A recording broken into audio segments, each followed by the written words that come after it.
Hi guys, welcome to my review of Avatar Fire and Ash. This is the third Avatar film in the Avatar franchise, once again directed by James Cameron. And just a disclosure right from the get-go, I will be trying to keep this as brief as possible and just to kind of give my overall thoughts and just an overview of this movie briefly, and to try and avoid any spoilers for the time being. So yeah, but this movie essentially once again follows a conflict on Pandora escalating as our protagonists find themselves under attack by a new Na'vi tribe known as the Ash tribe.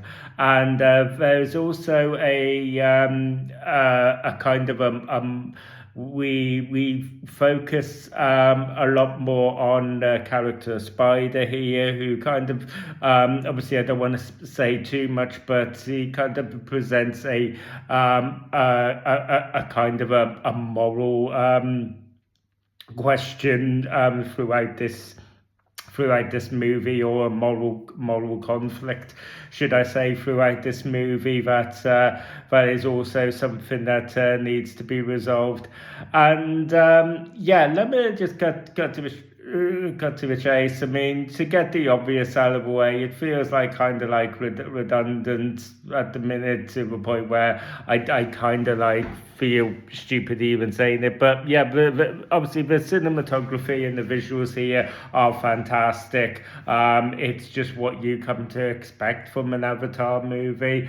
And honestly, I feel like that is one of this franchise's greatest assets, and it's also maybe the thing that's letting it down slightly. And to kind of like elaborate on that, so when I had seen the original Avatar back in like 2009 in theaters, it absolutely blew me away. It was I obviously never seen anything like it before. For me personally, I'm a very visual person, so if you can just give me something that is just this visually beautiful, this groundbreaking on a technical level, then I'm all for that. When you look past that, I guess you have a storyline and themes here that are quite base, in a sense. They have been done quite a few times, especially within these genres. But yeah, the first Avatar was an absolute spectacle.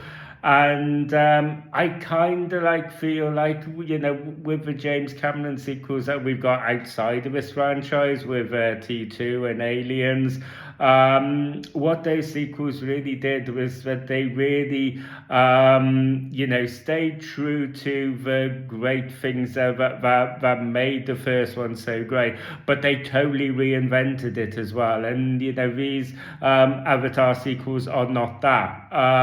Yes, there's like expansions, there's world building here. This continues to do that. But essentially, this movie delivers everything that you would expect from an Avatar movie to do. It looks absolutely spectacular. It is a phenomenal achievement on a technical level. All the characters here are really engaging. We again have a story that also kind of reaches back to the first film here, and so along with that, you have a lot of characters revisited, a lot of conflicts revisited, and also you have a lot of more recurring themes that we've gotten obviously throughout this, continued here with when you are basically looking at the evils of that mankind has just destroyed nature and whatnot. All of those themes and stuff are just kind of recycled here. And so yeah, like I said, I think that this is I was thoroughly entertained. I didn't have a problem with any pacing issue here. That was maybe one main concern as well, that this movie does run over 3 hours, but it really didn't feel like it. Yes, but you know, for a film of this running time, you kind of like expect there to be moments here that will sag a little, and you do tend to get that sort of like around that halfway through. But on the whole, guys, I thought that this movie, for a movie that runs over 3 hours, just whizzed by. I really did. And again, that's, you know, another real credit to this movie, and obviously the masterwork that James Cameron has obviously put into it. I really solid follow-up, I thought, but ultimately but ultimately it delivers everything that you expect from an Avatar movie to do. So essentially, to kind of like review this as objectively as I can, I think that if you are a fan of this franchise and you enjoyed the previous two, then I think there's no reason that you're not going to enjoy this one. However, if you're somebody who hasn't really been won over by this franchise so far, and you just think that it's just a pretty picture and that's it, and you know, nothing's really and you kind of don't quite get what all the big fuss is about, then I don't think that this movie is going to really does anything to move a needle or is going to sway, you know. So you know, this is just a movie that essentially just delivers exactly what you come to expect it to do. Like I said, I think that is one of its greatest accolades in a way, because you basically, I think that as much as some of us like to be really kind of snobby about films and stuff, or Hollywood blockbusters, should I say, and kind of like poo-poo on it, it's blockbusters like this are really, I think that cinema's become really dependent on to really put bums in seats, and they really obviously need the business right now. So you know, as we all kind of start talking again about 3D and IMAX with it's of another Avatar movie, then you know, I think that all of this you know, just becomes very all of these blockbusters like this, and these kind of pieces of art just become a lot more prevalent. But ultimately,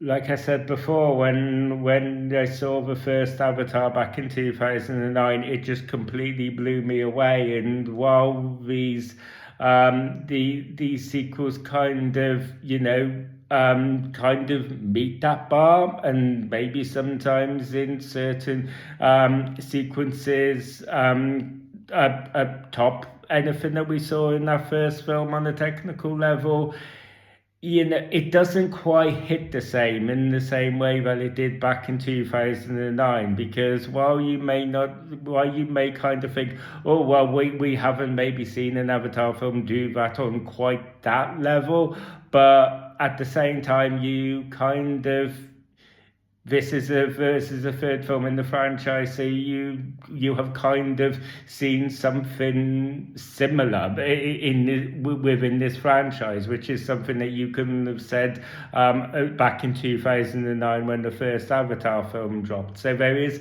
something a little bit kind of bittersweet about that. And I think that's what you kind of get in this movie.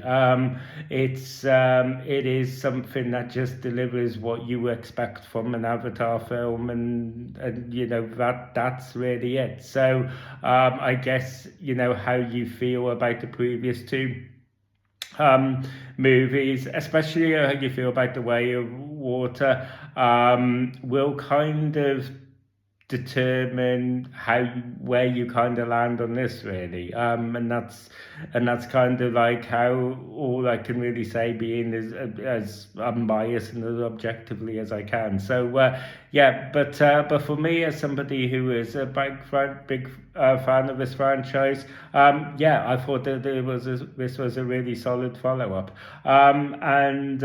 So yeah, thank you guys for taking the time to watch this video. If you enjoyed this video and want to see more, don't forget to ring that bell for notifications.